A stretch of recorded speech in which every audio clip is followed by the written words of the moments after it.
A história da educação no Brasil iniciou em 1549 com a chegada dos jesuítas. Eles vieram para cá juntamente com a coroa portuguesa com o objetivo de catequizar os povos que aqui viviam.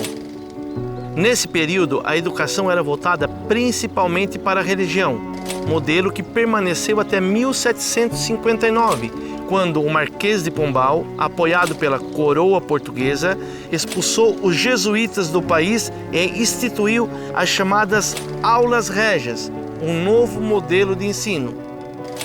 Esse modelo, no entanto, era destinado apenas às pessoas mais ricas e aos membros da corte. Com a vinda de Dom João VI e posteriormente com a independência do Brasil em 1822, a escola passou a ser responsabilidade do Estado, que buscava atender às necessidades de um país em formação. Porém, a proclamação da República em 1889 pouco alterou essa realidade e a educação continuou sendo privilégio de poucos. Somente em 1932, com o Manifesto dos Pioneiros da Educação Nova, surgiu a preocupação maior em viabilizar o ensino para a população. Durante o governo Getúlio Vargas, houve o incentivo às mudanças, com o objetivo de modernizar a educação e ampliar o acesso às escolas públicas.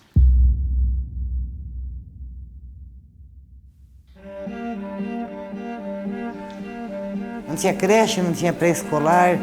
Não tinha nada, nada. O único material didático era o giz e o quadro. E a gente teria que começar do zero. Mas a sala de aula era uma porta de entrada e a mesma porta era da saída.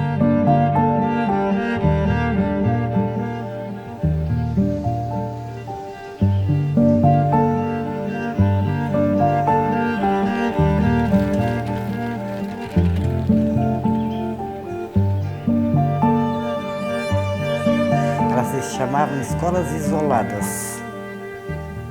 Eram isoladas de tudo. Normalmente madeira. E não tinha banheiro não, era privada mesmo. Tá? A gente também fazia a higiene da privada. Quando eu comecei, na minha comunidade, era só uma patente mesmo, não tinha para o menino e para a menina. Era só um. E era, imagina, banheiro, né? Ninguém tinha naquela época, né?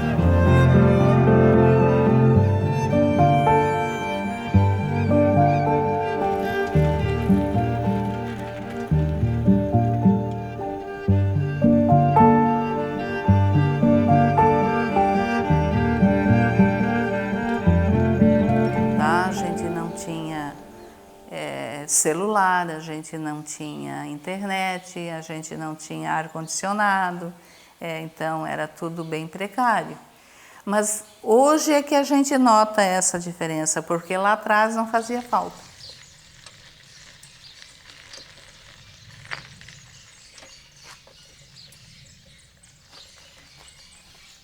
O aluno não sabia nem o que era um lápis, o que era um caderno, eles vinham assim nulo para dentro da sala, né? E nem mochilinha eles não tinham, coitadinhos, né? Então, nem livro, nem nada. Eu não sei como é que a gente conseguia ensinar eles a ler.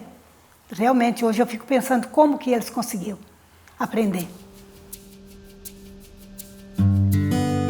Estélia Caramelado, nasci em 7 de dezembro de 1933. Eu ia a cavalo. Meu pai ia comprar um pônei para mim. E eu ia para a escola a cavalo. Chegava lá, amarrava o cavalo na beira da estrada, naquele tempo não tinha movimento nenhum. Depois voltava da escola e ia para casa.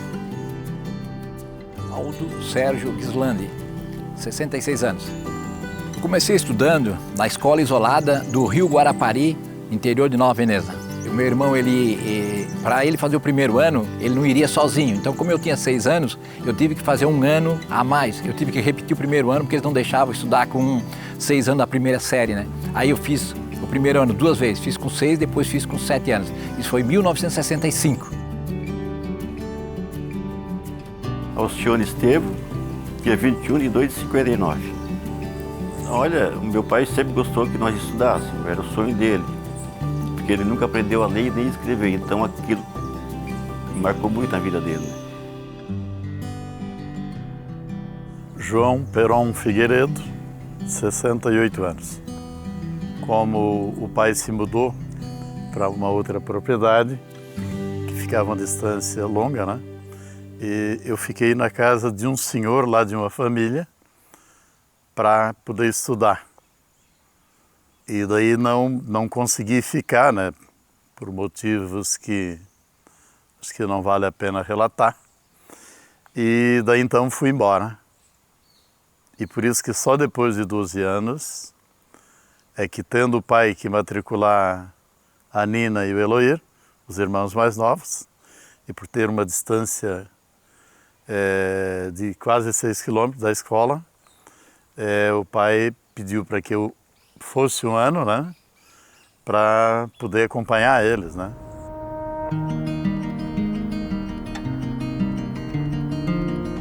No início do século XX, principalmente no interior do Brasil, existia uma dificuldade pelas escolas serem isoladas e o transporte para essas crianças era dificultoso, muitas vezes tendo que fazer o caminho a pé ou a cavalo.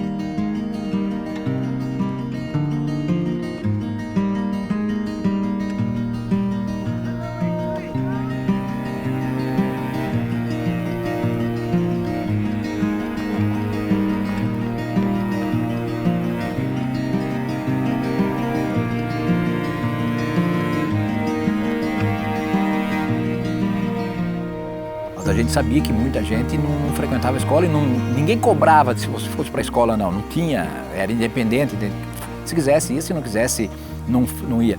Mas nós tivemos o privilégio de ser numa região colonizada ali, aquela região todos italianos, que todo mundo gostava e de incentivar os filhos a ir para a escola. O começo foi muito ruim, gente criado na lavoura, tal. Depois foi gostando, foi se habituando. De noite ia dormir cedo para levantar cedo para ir para essa escola, porque para a gente era tudo na vida, era a escola, entende? E muitos parentes nossos da cidade saíram para estudar padre. Eu tenho uma tia que saiu para estudar freira. Então esse convívio com os nonos dava a perspectiva, a chance da gente sair para estudar, entende? Então a gente sabia que a escolinha era a salvação. Meu nome é Ronaldo Salvador, tenho 60 anos e nasci dia 18 de janeiro de 1965. O que eu me lembro assim, porque já faz tantos anos, né, tanto tempo, é quando o que mais marcou na gente é quando a professora chegava. Era o meu sonho, sempre foi meu sonho. Era uma paixão, é amor, não é ser professor porque eu não tinha outra opção. Missão de alma. O professor não tem como ir para uma sala de aula sem ser a jornada, o cumprimento de uma jornada como uma missão de alma.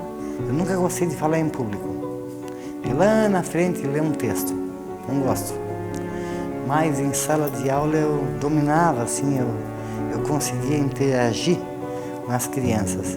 Foi a minha realização, foi aquilo que eu quis desde criança. Eu tinha muita asma quando era pequenininha. E daí eu não conseguia trabalhar na roça. Então a minha tia sempre me dizia, essa menina tem que estudar, essa menina tem que ser professora, por causa da asma. Com 17 anos, a amiga minha me convidou para dar aula. Daí meu pai deixou e eu peguei. Depois eu parei porque o meu pai me quis que eu fosse trabalhar com ele. Oitava série a gente já se formava no ginásio, né, como se dizia, né? E dali para frente a gente já podia dar aula. E eu fiquei o quê? Uns 10, 15 anos dando aula só com ginásio. Na época era a normalista, né? A normalista em 73 era a autoridade, era o doutor do conhecimento. Não tinha nada acima da normalista.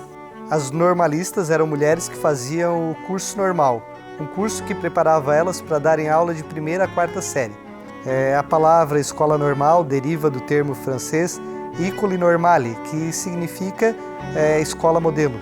Maior estudo só tinha em Florianópolis, tá? A gente era única, né? Não tinha merendeira, não tinha ajudante, não tinha nada. Era faxineira, era tudo, nós. Nós éramos em 4 turmas, né? todos juntos, a mesma professora. Em memória eu falo da dona Nilda Ghisleri, né, uma professora muito querida na época, muito dedicada conosco, né? Sabendo que todas as séries na mesma turma, não era difícil para a gente ter um domínio. Você imagina hoje, todo mundo junto, uma série só já é difícil. Agora você imagina naquela época, ela tinha que passar a tarefa e ensinar para as 4 turmas ao mesmo tempo. As escolas isoladas, também conhecidas como multisseriadas, eram escolas que tinham apenas um professor para dar aula para várias turmas. Esse modelo ele foi muito importante na época, mas tinha dificuldades, né, por conta do trabalho de um único professor com vários alunos. O quadro era repartido em 4 séries. E ali cada um tinha o seu cantinho de prestar atenção, né? E não sei como que eles aprendiam, né? Aprendiam e sabiam ler, sabiam a tabuada de 1 até 9, mas como, né? Não passava uma criança da primeira série para a segunda série se não soubesse ler. Tinha que saber ler, tinha que conhecer os números de 1 a 100, né? Então isso era sagrado, né? Não podia passar uma criança sem saber ler.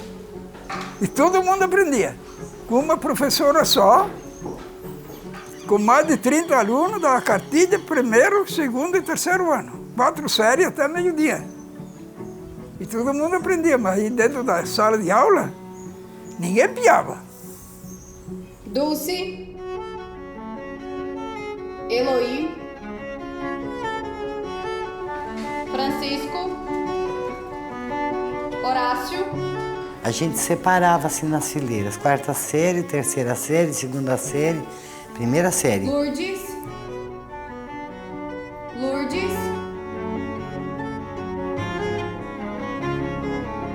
Maria.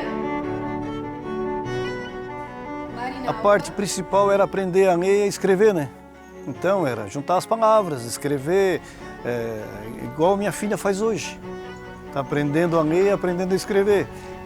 Soletra o nome. Quando a gente fazia o nome, conseguia fazer algum nome do pai ou da mãe, ou até o nosso, era uma alegria, né? Nós chegava, pegava esse papelzinho e levava para mostrar para o pai e para a mãe, que a gente tinha conseguido. Tinha que pegar na mãozinha deles, pegar no lápis na mãozinha, para aprender as primeiras letrinhas. Então, assim, era trabalhoso. Mas quando tu via, assim, que chegava lá, agosto, por aí, que já estava lendo, nossa, era, assim, o maior orgulho do professor, né? Eu me sentia realizada. A gente lecionava, na época, a música, que era o canto, né? Tinha a religião, a educação física, estudos sociais, que abrangia história e geografia, e a gramática e a matemática, que naquela época muitos chamavam de aritmética.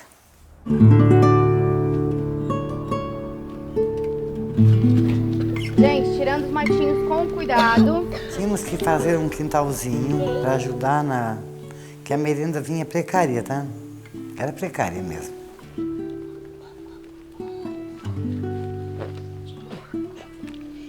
Entrava 1 hora na escola, tinha que dar conta da turma toda, né, das 4 séries, e ir lá na cozinha fazer a merenda. Ela tinha uma cozinhazinha, ela fazia uma sopa, que era a famosa sopa, né? Ela parava um pouquinho e enquanto nós fazíamos alguma coisinha, ela ia lá no fogão, ligava, fazia uma sopinha e deixava. Tinha um panelão grande já, não tinha outra coisa no meio que era cenoura, folha de repolho, coisa não tinha o quintalzinho até da escola ali, era plantado, só que não dava, era muito aluno, daí amanhã você traz de casa uma espiga de milho para botar na sopa, outro trazia mas não ia, dificilmente um pedaço de frango no meio era só legumes, só aquela sopão ali, nós comia aquilo ali, que barriguinha cheia, jogava futebolzinho depois, era muito bom.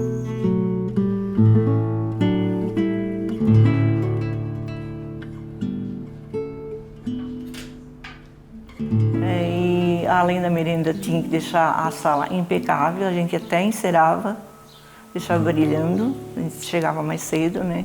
Daí a gente trazia os panos de lã, né, que tinha, eu fazia muito tricô também, né? Daí trazia, quando fazia uns pedaços, dava para ele.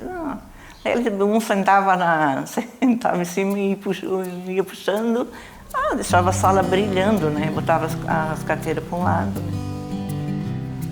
Cuidado, Antônio.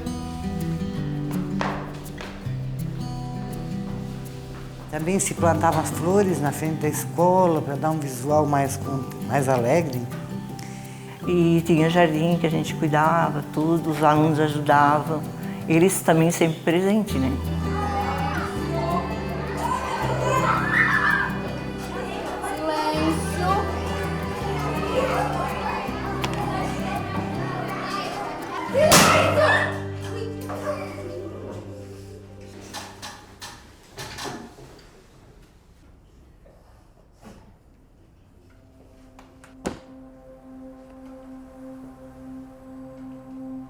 E uma coisa que a gente fazia muito era o respeito com o professor.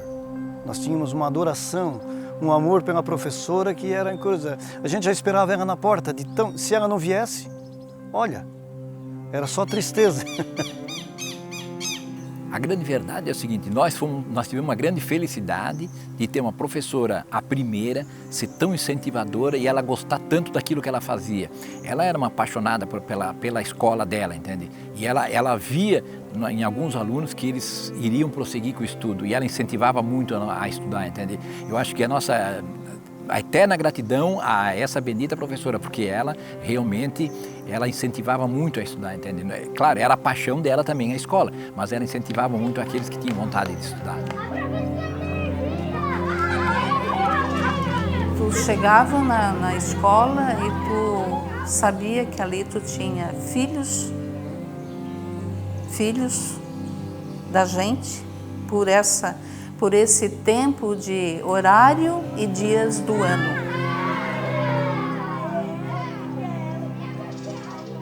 Sempre fui muito ajudado pelos professores. Tenho muito carinho por elas, né? Então, pela Dona Nina, que é falecida já, e pela Zeni, que realmente fazia com muito prazer o que estavam fazendo. Se dedicavam, tiravam um tempo a mais para conversar com os alunos, para passar a orientação, né? Primeira professora era a Dona Loura, já falecida. Eu me lembro quando nós íamos para a escola com caderninhos em cestas de bolsa de plástico, porque a gente não tinha condições, né? Na época, meu pai era pescador, minha mãe dona de casa, e ela vinha de charrete, de carrocinha. Chegava lá, a gente esperava ela na porta, ela vinha carinhosa, beijava todos nós lá e era maravilhoso. E a Zeni me entusiasmou muito, me acompanhou muito, foi minha professora, tutora, conselheira, assim como foi Dona Nina, né? E daí então não parei mais de estudar, daí fui para o ginásio, fui para o curso técnico em agropecuária e essa é a minha trajetória. A gente é mãe, a gente é psicóloga dentro da sala, a gente é tudo para o aluno. A gente esquece que a gente tem filho lá em casa, a gente esquece da casa da gente. Querida, muito querida. Tinha bastante filho, ela morava pertinho, assim, 50 metros da escola, bem pertinho. Mas era uma professora assim, que todo mundo respeitava ela, os comunitários, tudo gostava dela, porque era uma professora exemplar, naquele tempo, né? Era uma autoridade, era uma autoridade da comunidade inteira, né? Porque o professor era tudo, né? É aquele doutor do conhecimento naquela época. É o doutor do conhecimento. O modelo de educação da época era centralizado na autoridade do professor e na mecanização dos conteúdos. Isso refletia o modelo da hierarquia social, onde o professor tinha o poder máximo na sala de aula. A dona Tomás, ela tinha ela tinha uma régua larga de 5 centímetros, 1 metro de comprimento, pendurada bem na frente da escola, da carteira, assim, ao lado do quadro, aquela régua ali. Então, se alguém conversasse, ela olhava, apontava para a régua. A nossa professora, ela era muito querida, muito boazinha, mas ela era severa. ela, quando se falava em educação e respeito, ela batia muito em cima disso, entende? Pode ter certeza, jamais ela deu uma reguada, que a gente falava uma reguada na época, né? Ou batia com a vara de vinho em alguém se o cara não merecesse, entende? Bom dia, professora. Bom dia. O que o Antônio me aprontou dessa vez? Ele foi mal criado. Simplesmente jogou os cadernos em cima de mim. Porco cane! Entra, Antônio. Senta lá. Professora, e se aprontar de novo, pode dar-lhe nos cornos. Se o aluno chegasse em casa reclamando da professora, o pai ia na escola e dizia, bota de castigo. Eu tô mandando botar de castigo. Os pais eram bem amigos do professor naquela época. E ela bateu, eu não apanhei, não lembro de ter apanhado, mas muitos amigos nossos apanhou. Ela dava mesmo, só não dava na cabeça, mas nas costas ela dava. Naquele tempo era o que o professor falou, tá falado. João, Maria eram ótimas crianças. Tem ponto, Antônio, aí. Seu pai, um pobre lenhador. Lenhador. Ela tá indo de mim, professora. Maria, Ela dava para nós uma cartilha e todo mundo tinha que estar acompanhando ali. Basta, fulano. O outro lá, fulano, lá no meio. Continua. E tu tinha que... A gente passou por tu ali, achava que já tinha... Não, ela voltava ali, porque você estava acompanhando mesmo. Continua. Para, eu continuo. Então era assim, aquele tempo era rígido mesmo. Não tinha conversa. Pais. Silêncio! Basta, Antônio. Pode sentar. Vem aqui, Maria.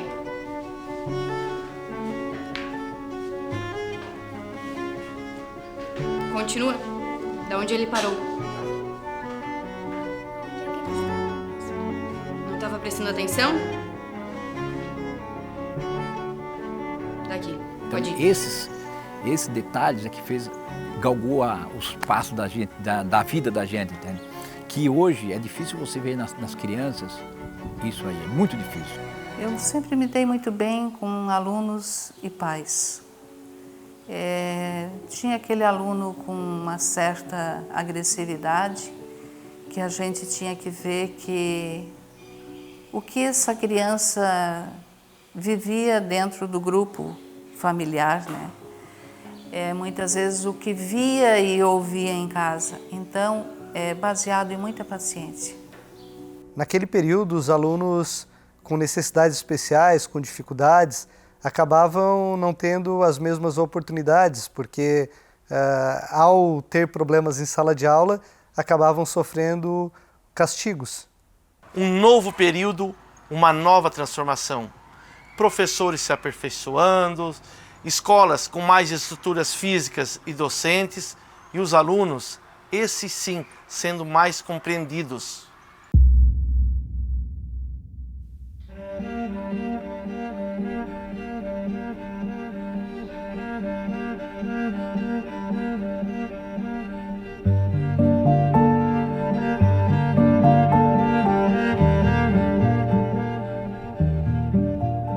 Eu sempre gostei da minha professora de primário. Ela era uma vizinha, a falecida Dona Lourdes, né, Pazini, e ela era uma pessoa muito carismática. Então, assim, a gente tinha ela como uma segunda mãe. Quando eu estudava, eu também tive professores, antes de ser professora. E tinha alguns professores que eu via e indignava, ficava indignada, e eu chegava em casa e dizia para a mãe assim, ó, ô mãe, aquela professora não fez certo com aquela criança, que era um colega meu. Outros também. Às vezes eles não tinham conhecimento e eles tratavam de forma grosseira. E aquilo foi amadurecendo. Então a gente não tinha muita opção também. Era uma das. Então o que eu mais queria era estudar. Teve eleição na época. E o prefeito que estava no palanque disse assim, se eu me eleger, passará o ônibus para os alunos para estudarem à noite, que era o técnico, né? Profissionalizante. E deu certo que ele ganhou. E por coincidência o ônibus passou bem na frente da minha casa. Daí eu pude estudar aquilo que eu gostava, que era o magistério. E eu amava. Tive professores bem bons ali, que fazia a gente aprender de como dar aula. O magistério era um curso técnico que preparava professores, mas a nível de ensino médio, como se fosse um técnico profissionalizante. Primeiro fazer uma filinha aqui, ó, uma filinha. O meu contato com criança, eu comecei com substituições, né? Não era efetiva, não era nada, apenas uma menina de um bairro. E ali, às vezes, eu era chamada para ficar no local daquele professor que ficou doente ou que precisava sair. Eu fiz magistério, né? No ano de 97, eu concluí o meu magistério. Como eu fui gostando pelo contato das crianças, eu fui fazer pedagogia e no ano de 2002 eu já me efetivei, fiz prova no município, passei para a educação infantil, que é o cargo que eu exerço até hoje, né? Hoje eu estou na função de coordenadora, mas a minha função é professora de educação infantil. Foi o que eu passei no ano de 2000. Depois, quando eu fiz o magistério, eu disse, o que eu mais queria era fazer uma faculdade. Eu tinha vontade de ser professora. E não foi fácil ser. Teve a ser uma longa história. E quando, na época, a gente tinha que fazer vestibular para entrar na pedagogia. Hoje em dia todo mundo entra em qualquer curso, só medicina que não, né? Tá liberado para todos. Não estuda hoje quem não quer. E daí eu fui ouvir, ver se eu tinha passado na rádio, porque não existia televisão que ia dar notícia, era rádio. E daí saiu Jadina Pazini, que não era Martinello. Jadina Pazini, eu saí gritando. Mas a minha mãe feliz e meu pai na porta disse, como é que tu vai pagar? Mas eu continuei estudando, tanto é que eu me aposentei ano passado, não no outro. Disse, não, vou ter que estudar. Eu comecei a fazer uma pós, eu encerro esse ano. E assim fiquei para não ficar parada, né?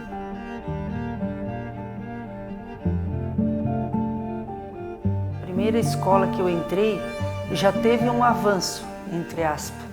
A minha escola que eu entrei, ela era multisseriada, mas ela atendia 2 turmas juntos só. Enquanto a maioria ao redor atendiam 4 séries junto, né? Multisseriada. Então a minha, eu trabalhava com 1º e 5º ano.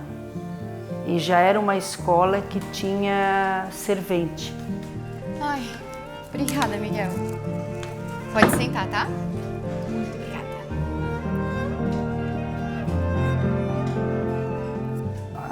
Lá na escola, a gente era tudo. Era assistente social, era professora, era diretora, era mãe, pai. Então, né, na escola, quando a gente iniciou. Então, depois teve todo um processo, nós aqui no município, no caso de Meleiro, né? Mas acho que isso se deu na maioria das regiões. Devido ao menor número de filhos dos pais, acabou diminuindo o número na zona rural, né? De alunos. Daí, percebeu-se que as escolas estavam diminuindo dia a dia o número de alunos. Então, fez-se o quê? Nucleou essas escolas, trazendo um pouco para cada polo.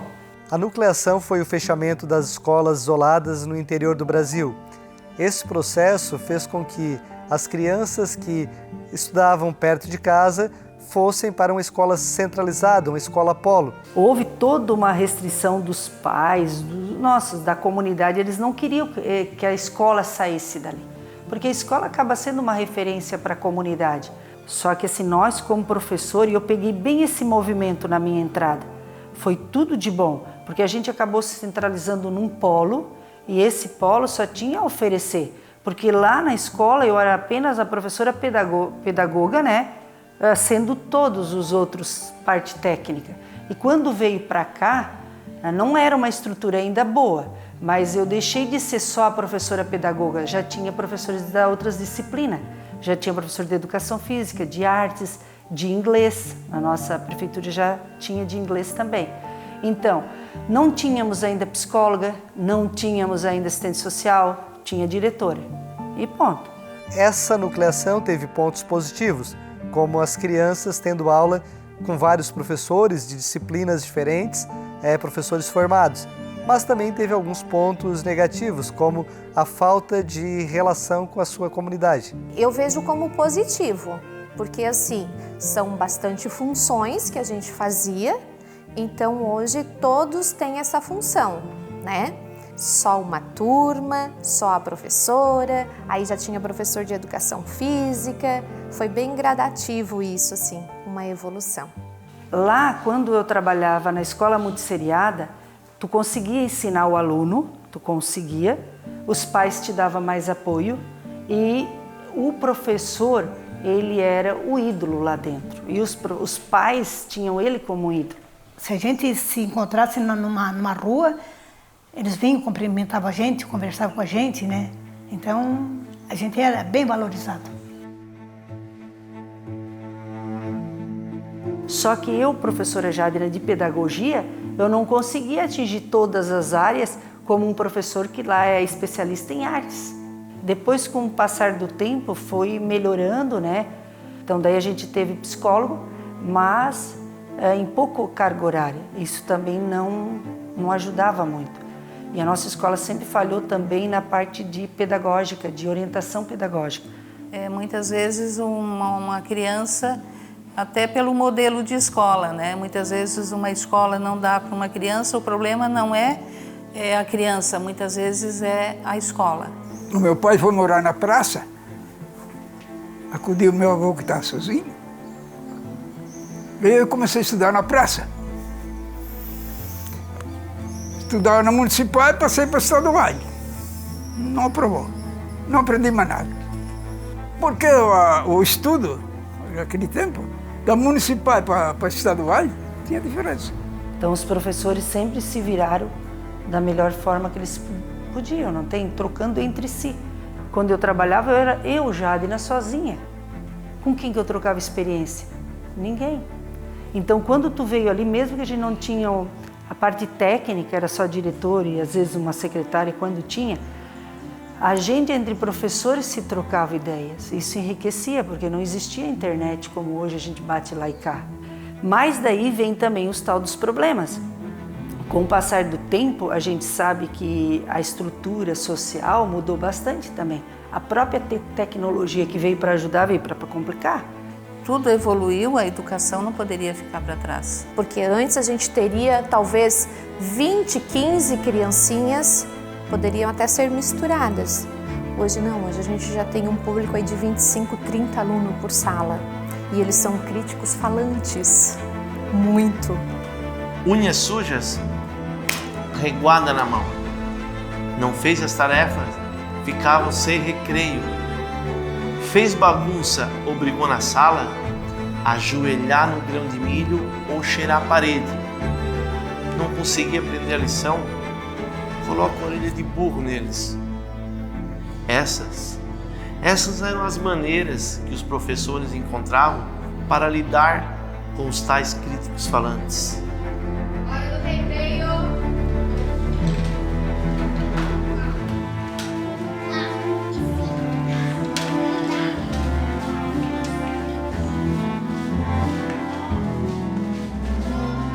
Sem recreio, ficava às vezes no cantinho estudando a tabuada, porque não estudava em casa, né? Geralmente sem recreio porque não fazia as tarefas em casa. Eu tive aluna que em série anterior era muito rebelde. Era uma filha adotiva. Ela ia para a sala de aula com uma cobra na bolsa. E ela subia nos pés de eucalipto até o topo. Mas na minha sala ela era muito dócil. A ponto de encerrar, quando eu me aposentei, eu encerrei o ano com ela e ela não quis mais estudar. Ele pegou o material dele e jogou assim no quadro. Eu não quero mais essa porcaria, eu vou embora. E foi embora. Aí então, no outro dia ele veio junto com o pai. O pai, mete o cacete que merece. Meu pai ia buscar o boletim e eles perguntavam como é que... o Ronaldo é o mais arteiro da sala. Mas as notas deles é tudo 10. Tirava tudo 10. O aluno não respeitava, eu cansei de ver. Botava no grão de milho, cheirar a parede, quer dizer que cheirar a parede era ir ali atrás e ficar sem olhar para frente.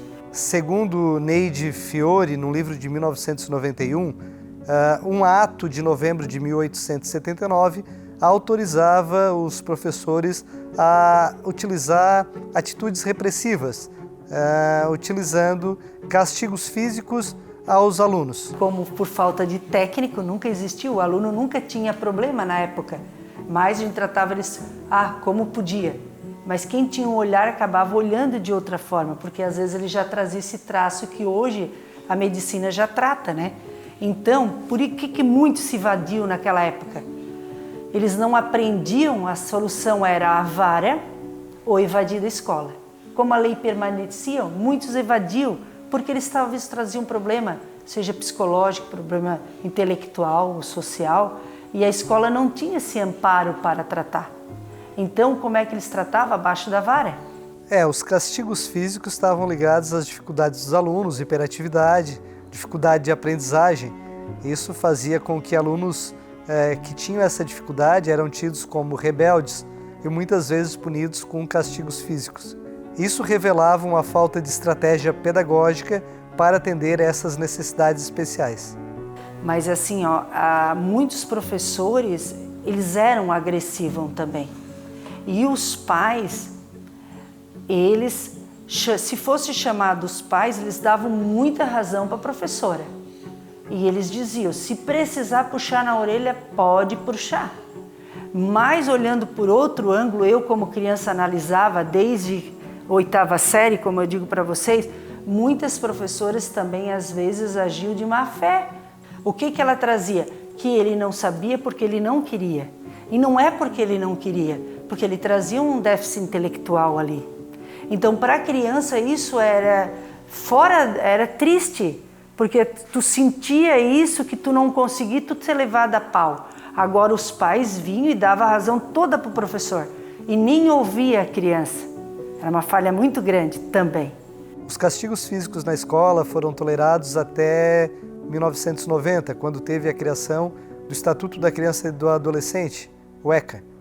Estamos em um outro período. Castigos não existem mais, é proibido. Os alunos começam a ser vistos de uma outra maneira.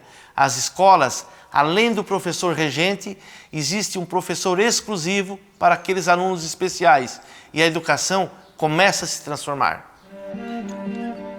Bom dia! Bom dia, gente! E aí, fizeram as tarefas? Muitas crianças eles não eram diagnosticadas como especial, né? Eles diziam assim, aquele filho daquele fulano lá, ele tem uma doença, ele é doente. E muitos pais também tinham vergonha, escondiam as crianças especiais. Muitas crianças que estudaram comigo no 1º e 2º ano não concluíram o 4º ano. Por que eles não concluíram? Eles não conseguiam chegar naquele nível de aprendizagem. Então, o que para eles restava? Apanhar a vida inteira ou evadir da escola. Então, eles evadiam da escola. Daí veio o conselho, na época, a lei do menor, né? Que em 90, eu acho que surgiu a lei da criança e do adolescente. Daí a criança não podia mais ficar fora da escola. Embora obrigatória desde 1934, a educação só se tornou efetivamente obrigatória em 1961 para alunos de 1ª a 4ª série. A partir de 1971, essa obrigatoriedade se estendeu para alunos de 1ª a 8ª série, o antigo ginásio. Com a promulgação da Constituição e a LDB de 96, a obrigatoriedade da educação passou para a questão da idade, de 7 a 14 anos. No entanto, só em 2009, com a Emenda Constitucional 59, é que alunos de 4 a 17 anos têm a obrigação de frequentar a escola. Meu nome é Gabriele dos Santos Machado e eu tenho 17 anos. No meu primeiro dia eu fiquei bem nervosa, que eu achei que era só eu que nunca tinha estudado no 1º ano, então eu pensei, meu Deus, todo mundo aqui se conhece e eu tô perdida. Aí eu descobri que ninguém se conhecia, que era a primeira vez de todo mundo, mas aí foi bem legal, eu já fiz bastante amizade. Meu nome é Sheila Albano de Melo Vieira, tenho 40 anos. A gente era uma família, né, na sala de aula. Foram várias coisas que aconteceram, porque assim, eu via a professora, a minha primeira professora, a dona Jane Titone, eu achava ela uma graça, assim, toda a vida bem arrumada, ela tinha um cabelo chanelzinho, toda a vida bem escovada. maquiada, com a unha feita, sabe? Assim, ela era uma inspiração para mim. Helena, 21 anos. Ela foi uma professora incrível. O que eu sei hoje foi ela que me explicou cada coisinha. Ela é maravilhosa. Lembro que eu da minha primeira professora, porque eu tenho contato com ela até hoje. A gente é bem amiga, até trabalhei com ela num projeto. Ela era muito divertida, então as aulas dela nunca pareciam que eram aulas mesmo. E a gente, mesmo assim, acabava sempre aprendendo, então era bem legal. Me marcou muito um relato que aconteceu em sala de aula e ela deu um desenho para nós pintar. Geralmente as crianças, quando começam a pintar, eles pintam assim, tudo atravessado. Eu lembro que eu colocava os dedinhos assim e pintava bem certinho para não passar da linha, enfim, deixei o desenho bem lindo. E ela, inclusive, nesse dia, ela usou meu desenho como exemplo para a turma. E aí ela pegou o desenho e levantou assim na turma. Foi um dia assim que eu vou guardar para sempre na minha memória, sabe? Teve uma festa junina, uma das coisas que me marcou é que teve uma festa junina e era o meu aniversário no dia. Elas fizeram uma surpresa para mim, então depois da minha apresentação, da minha primeira apresentação na escola, elas me deram um presente e aquilo foi bem legal porque eu me senti cuidada ali por elas, eu senti carinho por elas, então foi bem legal. Eu tive a professora que era a Dona Loura e um dia ela ficou doente e foi substituída.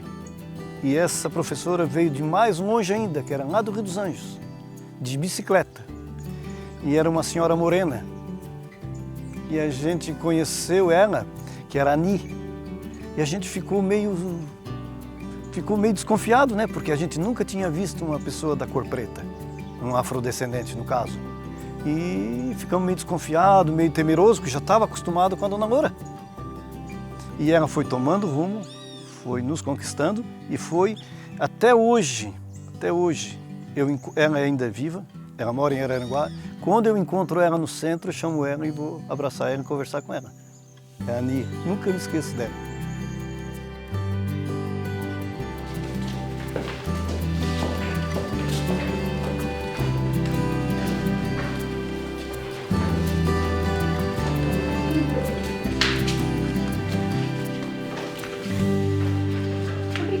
Para entrar, nós já feito uma fila das meninas de um lado e dos meninos do outro.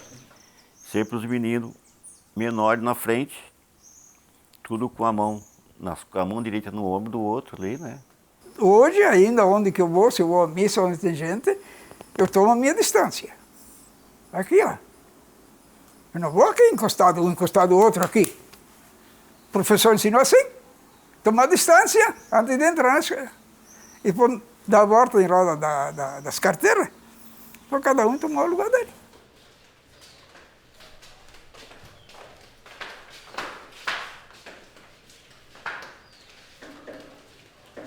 Primeiro as meninas entravam, sentavam na parte de lá, os meninos na parte de cá, e ninguém sentava sem a professora passar, chegar lá na frente.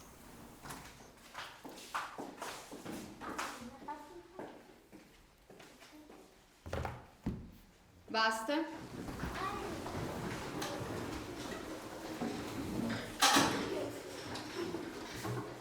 Vou começar. E antes disso nós cantávamos o hino. Era quase todos os dias cantar esse hino ali.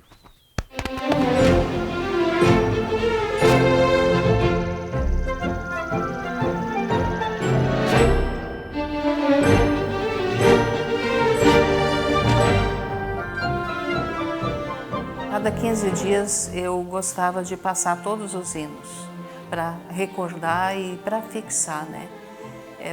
Porque eu acho que aprender é na repetição muitas vezes, né? Cantava o hino nacional, hino à bandeira, tá? Hino à bandeira, e assim, com muito respeito, muito respeito.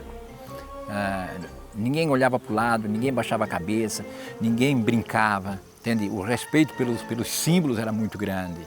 Isso que era a grande verdade é o seguinte, os símbolos eram importantes para nós, entende? Claro que a gente foi educado assim, pelo pai, pela mãe, mas pela professora. A professora que ensinava dos símbolos, da importância, do carinho que a gente tinha por esses símbolos, entende? Os símbolos nacionais, né, a gente quer dizer. No início do século XX, a educação assume um caráter cívico, se intensificando a partir do Estado Novo com Getúlio Vargas, aonde a educação assume um caráter patriota, né, voltado às referências nacionais, como a bandeira, o hino. Nas datas comemorativas, o hino da independência, né, os valores morais ali, né? Toda sexta-feira, eu lembro disso até hoje, porque hoje em dia não é assim, né? Faz muito tempo que a gente não, pelo menos na escola que eu estudo, a gente não para cantar o hino, né? É bem raro. E lá naquela escola era toda sexta-feira.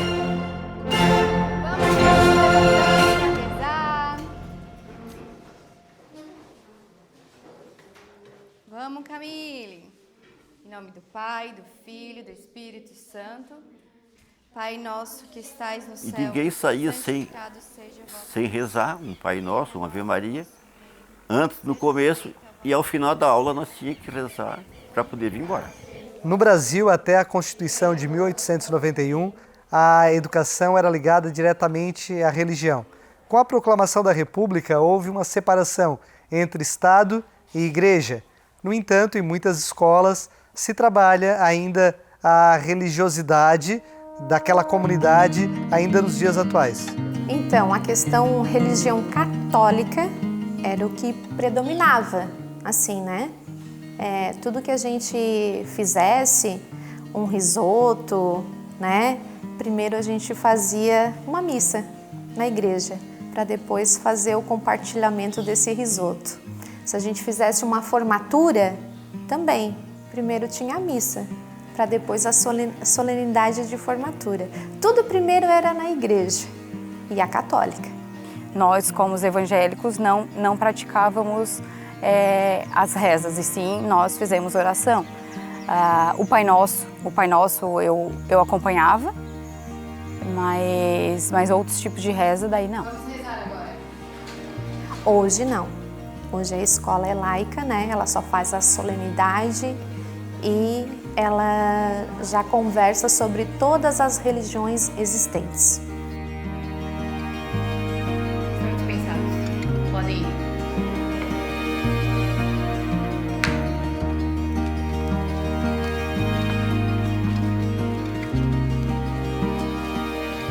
A gente brincava muito de pega-pega e esconde-esconde. Começava a surgir as brincadeiras do nada, então era sempre assim. Chegava em alguém e falava assim, te peguei. Saía correndo e do nada toda a turma estava brincando, então era bem legal. A gente brincava bastante de carta, que eles levavam baralho pra gente jogar bafo, que era bem legal. Também brincava de pega-pega, esconde-esconde, tinha várias brincadeiras e a gente se divertia bastante. Eu lembro que colocavam bastante música pra gente dançar e sempre a professora reservava uma sala de aula que tinha espelho e treinava a gente para as danças da escola, por exemplo, festa junina. Então essa parte era muito legal, porque todo mundo ia lá para fora dançar, ou também tinha os jogos de futebol, e daí eles treinavam a torcida. Então era bem legal, eu lembro que tinha essa coreografia, né, que eles sempre ensinavam.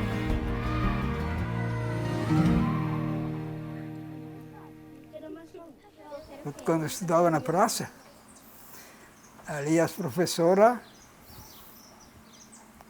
vieram fazer um piquenique e cada um tinha que levar alguma coisa para comer.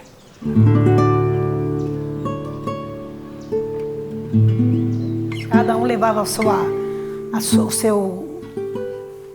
prato ali, a sua farofa, o seu bolo, o seu pastel. Já levava o pastel frito de casa e lá comia, né? Com aquele refrigerante. Essa parte era divertida.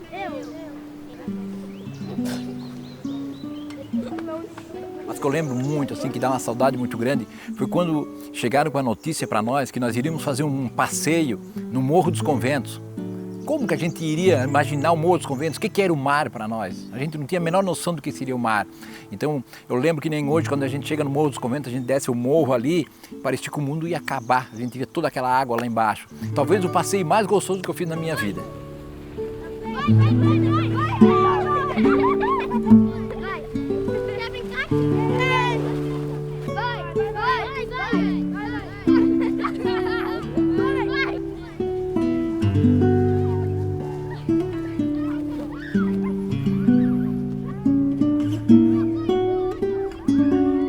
dia do professor, eu me emocionava muito. E para mim aquilo assim era tudo. Meu salário dava para comprar, tá? Mas se eu ganhasse um sabonete, né, do professor, eu ficava contente. Eu ainda tenho um anjinho que eu ganhei, porque cada dia de professor a gente ia embora com um monte de sabonete, um monte de anjinho, um monte de coisa assim, ó, todos os presentes que a gente ganhava. Era difícil a criança que não dava um presente pra gente. Tinha os bagunceiros, tinha os que incomodavam, né? Mas é só na hora, né? Depois passava e a gente ficava amigo de novo. Hora da revista.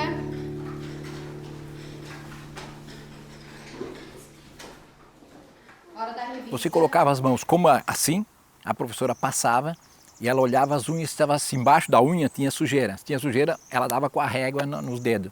E ela olhava o ouvido da gente, às vezes, para ver se estava limpo ou não.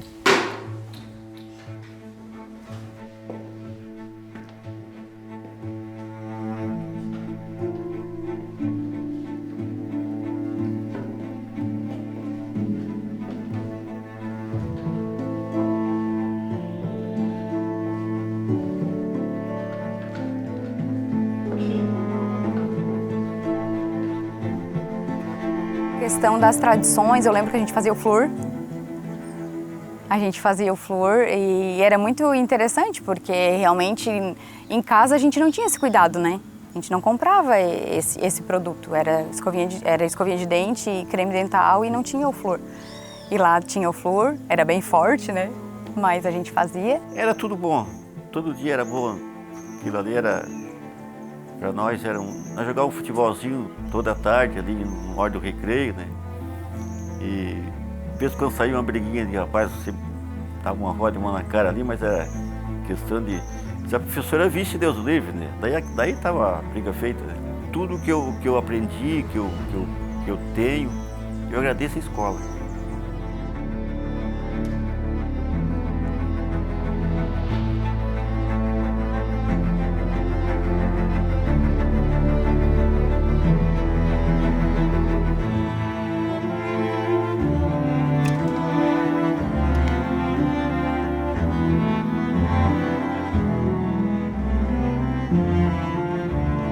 A perda foi bem grande.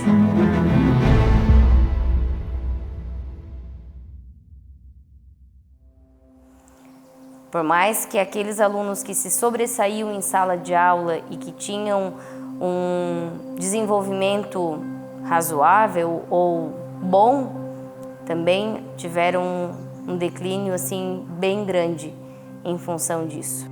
A pandemia força uma reestruturação pedagógica.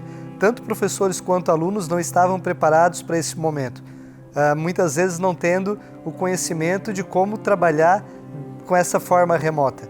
Porque não tinha como a gente trabalhar na pandemia sem computador, sem fazer videoaulas. Como que tu vai ensinar? Né? Já foi difícil passar pela pandemia, fazer com que os alunos entrassem na sala de bate-papo para poder dar uma aula, para poder explicar. Aí na época eu trabalhava com educação especial e eu tinha que ensinar os meus alunos especiais por ali. E a gente não trabalhava com plataforma, né? Aquele ano a gente foi obrigado a trabalhar com plataforma, inserir os pais, porque tem aquelas crianças que não sabem manusear, principalmente as pequenas, então precisa do auxílio do pai, de um adulto, né, para estar fazendo isso. Na pandemia, a principal ferramenta pedagógica foi a internet e o computador, ou o uso do celular com a internet. No entanto, em Santa Catarina, desde 2004, os celulares eram proibidos em sala de aula. Isso fez com que os alunos não estivessem habituados a usar essa tecnologia para o estudo. Usavam em casa, mas na escola não podiam usar. Então isso dificultou muito o processo de adaptação das crianças para o uso da tecnologia na educação. Mas muitos pais também não tinham a internet, o aparelho, né? Então a gente fazia também as apostilas e toda semana daí o pai ia lá buscar a apostila para fazer em casa, a criança fazia no papel então o exercício. Muitas das vezes, enquanto eu estava em sala de aula, numa sala com 30, 35 crianças, não foi a fórmula de Bhaskara que fez as crianças prender a atenção em mim. E quantas unidades? A máscara, Benjamin. Foi a conversa aberta que muitas das vezes eles não conseguiam ter em casa com os pais ou com os responsáveis. Então, eu conseguia criar a minha afetividade com os meus alunos 124, e aí sim, eu ganhava com eles no conteúdo. Então, esse momento é muito importante, coisa que o remoto não nos permite. Vini, consegue ler para mim a questão 2? Durante a pandemia, muitos alunos tiveram outras dificuldades além das questões pedagógicas, como, por exemplo, o acesso à alimentação escolar, que muitas vezes era a única forma de alimento completo que essa criança tinha na escola. Por isso, o governo foi obrigado a reestruturar isso também, entregando cestas básicas para as famílias dessas crianças. A pandemia também trouxe uma dificuldade pós-pandemia, com muitos alunos desistindo, né, e tendo uma evasão escolar muito grande no processo após a volta às aulas. Gente, eu tenho uma surpresa para vocês. Querem ver o que é que tem aqui? Vocês já viram algum desses? Eu lembro que não era usado nenhum tipo de celular, a gente tinha a sala de informática, que daí uma vez na semana era reservado para cada turma. Então, a sala de informática a gente fazia pesquisa, jogava jogos de aprendizado, só que durante as aulas era com livros que a escola nos entregava. Qual o primeiro nome, tá? E nós fomos nos adaptando referente ali à formação, porque a gente observou que ainda existe, né, a necessidade. A tecnologia está aí, não podemos descartar, nós temos que agregar ela de maneira saudável.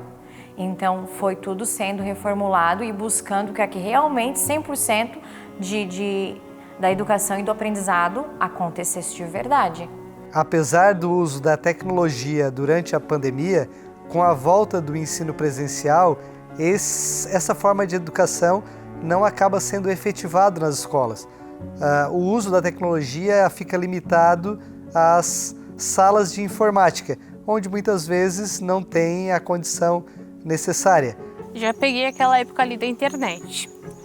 No Manhoso não tinha celular, não tinha internet, não tinha nada. Foi pro centro, já tinha internet, já tinha acesso ao celular, já tinha os smartphones. Guardando os celulares. O professor tem que estar preparado para essa nova era agora, né? É uma nova era, é um outro tempo. É um outro tempo. Saímos da escola tradicional. A tecnologia é o professor que vai trazer e utilizar. Em relação à questão do uso do celular, para nós aqui hoje, enquanto escola, não vai ser novidade para eles, porque já não era autorizado o uso do celular, já não era permitido. Apenas é permitido quando solicitado para fins pedagógicos. O professor vai lá, vai pedir, vai pôr no grupo dos pais de WhatsApp que pode deixar de levar, porque nós vamos utilizar em aula, mas na hora do recreio também não pode, rede social e tudo mais, isso é em casa, porque escolas são apenas 4 horas. Vinícius, Camille. Na verdade é bem utilizado. E assim, acaba prejudicando nessa questão, né, de realmente não ter aprendido o conteúdo por conta de ter usado a inteligência artificial para responder as questões, para fazer textos, né? Mas a gente não consegue evitar, porque às vezes é muita coisa, é muito trabalho, muita atividade, e daí sempre, se tiver um jeito de dar uma fugidinha... Eu estou há 2 anos afastada da sala de aula, então o que eu trago agora são relatos, né, tanto de alunos, do convívio que a gente tem, dos professores. Mas é exatamente isso, eles não terem essa vontade de estar em sala de aula, né, porque não é atrativo, porque não é legal, porque fora, né, eu poderia estar fazendo outra coisa. Que outra coisa é essa? No celular. Vitória. Antônia. Em Santa Catarina, o uso dos celulares já era proibido na sala de aula e agora em 2025, uma lei nacional proíbe o uso dos celulares pelos alunos nas escolas no Brasil inteiro. Isso dificulta muito a atividade pedagógica que podia ser melhorada, podia ser acentuada com o uso da tecnologia para atividades pedagógicas nas escolas.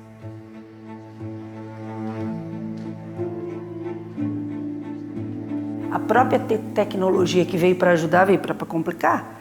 Muitos pais hoje, às vezes, esquecem dos filhos no uso de tela. Eu acho um absurdo o aluno utilizar um celular, tá? Tá difícil para a gente acompanhar. A gente vê os netinhos da gente com 4 anos, 5 anos, estão dando banho na gente com o celular, com as coisas, sabem mais que a gente. Daí tu fica pensando, né, se o professor não se prepara, como é que vai ser? A gente entende que a educação precisa mudar. Os nossos pés estão aqui, começando a levantar para dar um passo a mais. Os nossos alunos não são mais os mesmos e eles sabem disso. Os nossos professores também entendem isso, que eles também precisam se adequar um pouco mais na questão de prender a atenção dos nossos alunos para que eles possam aprender mais. Só que também alguns deles, não todos, mas alguns deles também se sentem de certa forma perdidos. Então, nós, enquanto educação, a gente vem buscando meios para fazer com que isso consiga-se realmente ser concretizado. E é esse passo a mais que eu te digo que a gente vem buscando. Eu tenho muito amor pela minha profissão, mas eu não teria coragem de entrar numa sala de 2ª série, de 1ª série, de 4ª, eu não teria mais. Não, eu acho que eu não ia aguentar. Porque, em primeiro lugar, naquela época eu podia dar um puxãozinho de orelha, né? Podia fazer. Agora não pode fazer nada. Até muitas vezes se alterava a voz, o aluno já, eu vou denunciar não sei o quê. É tudo assim, né? Hoje em dia a gente não pode, hoje em dia tem uma lei maior que rege, que protege. E mesmo porque os alunos hoje, eles têm um livre-arbítrio de estar falando, de se expressar. Né? Hoje em dia a gente dá abertura para ele poder fazer isso. Ele é um ser pensante. Por isso que a gente estuda uma pedagogia, por isso que a gente tem uma outra mentalidade da educação hoje, né? Hoje o professor não é chamado de professor, ele já é chamado pelo nome. Então isso já vem com a mudança. Às vezes é referente, eu não quero fazer aquela atividade, eu não vou fazer. Eu não quero copiar, eu não vou copiar, né? Tanto que hoje nós trabalhamos muito com xerox. Só porque o quadro existe, nós precisamos trabalhar ainda a nossa escrita. E mesmo assim, às vezes o pouco dentro da atualidade para ele se torna muito. Eu vejo meu neto lá, eu vou, fulano fez isso, vou, fulano... Eu digo, meu filho, mas como que vocês fazem isso? Ah, a professora deixa. Mas ela deixa por quê? Porque não tem autoridade, né? O professor é uma profissão, se for pensar na profissão, ela é tanto quanto qualquer uma outra, mas aí eu penso sim que ela vai além de uma qualquer outra, né? Ela tem que ter um dom. A gente entende que a profissão ela exige muito, tanto do físico quanto do mental. Porque a gente vê, né, muito na televisão, essas coisas de professor bater em aluno, de creche, né, elas espancarem. Eu acho que já vem acarretando problemas de trás, já de casa, daí descarregam ali coisas que não devem, né? Que os problemas da gente todo mundo tem, mas tem que deixar para fora da escola, não trazer para o âmbito escolar, né? Onde as crianças querem acolhimento, querem, né, ser visto, ser ouvido, aprender também. Sim, a gente acaba encontrando profissionais que acabam adoecendo, né, afastando-se, tratando. Depois, quando restabelece a sua saúde, retorna, né, para a educação. E a gente tem muito, não seria receio, mas a gente tem muito cuidado quanto a isso. Eu aprendi principalmente o valor da amizade, porque eu fiz amizades que Hoje eu acho que eu seria muito diferente se eu não tivesse tido essas amizades. Então, mesmo quando eu era criança, eu já tive amigas muito importantes para mim. Então, para mim, o principal foi isso. E também, claro, a vontade de estudar. Eu comecei a gostar de ler, então eu sou uma pessoa que eu gosto muito de ler. Eu gosto de escrever muito também e eu aprendi isso na escola. Com certeza, os valores que eu trago hoje na minha profissão vieram lá das séries iniciais. É claro que a gente vem de uma base familiar, né?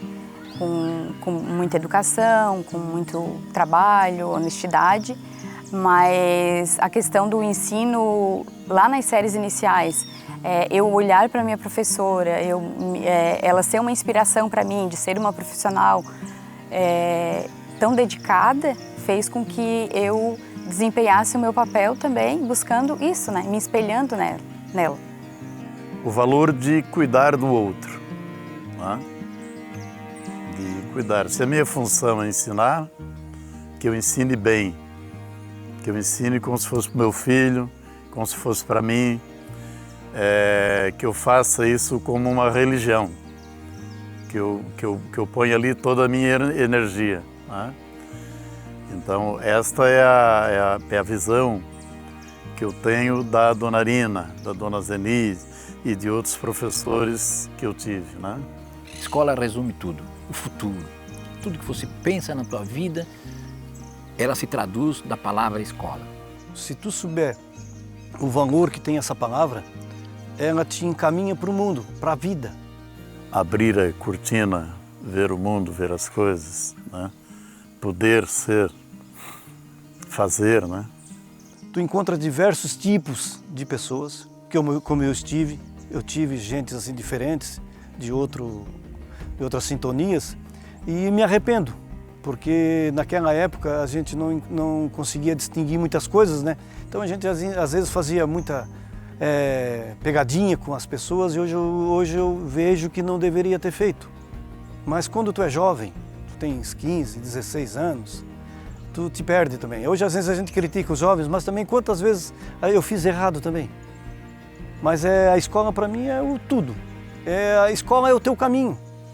Ser educador é o começo de tudo. Transmitir, conhecer, acolher e aprender todos os dias junto com eles. Eu acho que foi uma realização muito boa para mim. Eu consegui me realizar, embora com muita dificuldade, né, bastante trabalho, mas foi bom mesmo. Eu acho que para mim tudo. Se eu não fosse professora, não sei o que eu seria hoje. Quando eu me aposentei, eu pensei em fazer algo diferente. Pensei, se vou abrir uma loja, vou abrir alguma coisa, vou fazer outro negócio. Só que daí eu pensei, gente, eu estudei tanto para que eu estou formada, que eu tenho uma especialização, para mim ir para outro ramo que eu não tenho nada. Ser professora é esplêndido, tu passar o conhecimento, é o essencial, é a minha vida. É uma saudade diferente. Nesses 10 anos que eu pude estar em sala, eu já vi aluno se formando. Eu já tive aluno que me atendeu no seu local de trabalho. E eu já tive aluno que faleceu.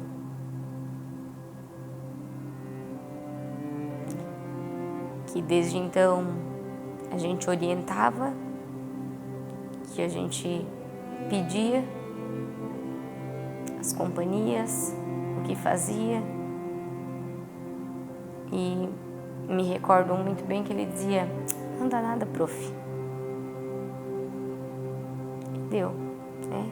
Então, são tudo coisas que passam, mas marcam. Para mim, 10 anos, em comparação às minhas colegas, né, que estão aí, muitas delas quase se aposentando, é pouco tempo, mas tempo suficiente para viver bastante coisa. Se eu pudesse encontrar a minha primeira professora hoje, eu dava um grande abraço nela, como eu já falei.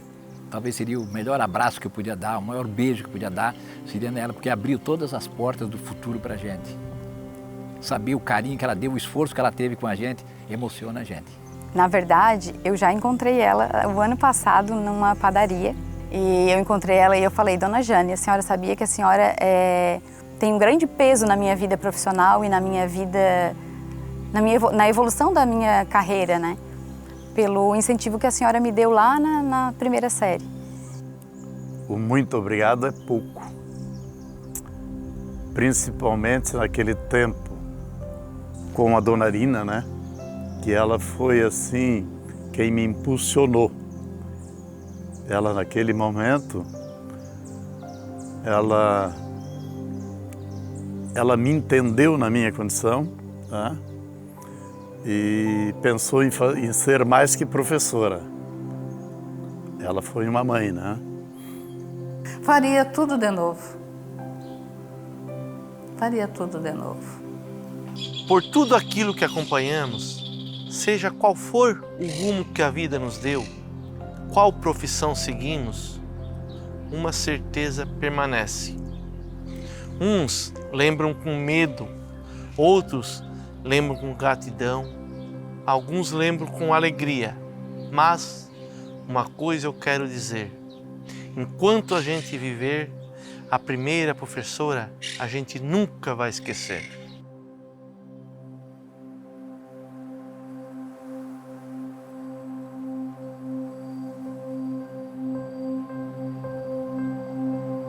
(14/12/1979) Nunca imaginei que tudo isso. Por que não? Eu achava um aluno que tinha um boletim guardado. Tá aí a prova de que ia ser professor. É isso. Notas médias. Tu foi reprovado não, né? Não. Olha a média que eu passei. Então. Esse boletim aqui, você está vendo aqui a sua assinatura? Minha assinatura já era casada. Em 81. 1981. Eu passei por aqui em 79 e 81. E me diz uma coisa, essas notas aqui? Olha a língua portuguesa. Mas passei. Passou, mas tu ficou em recuperação, ó. Ficou em provão, como se diz agora, ó. Eu fiquei. Ficou, né? Olha aqui, ó. Depois daí, mas passei, né? Porque naquela época passava com 5, né? Pra passar direto. Tá vendo? Olha só, a culpa depois da professora, tá vendo?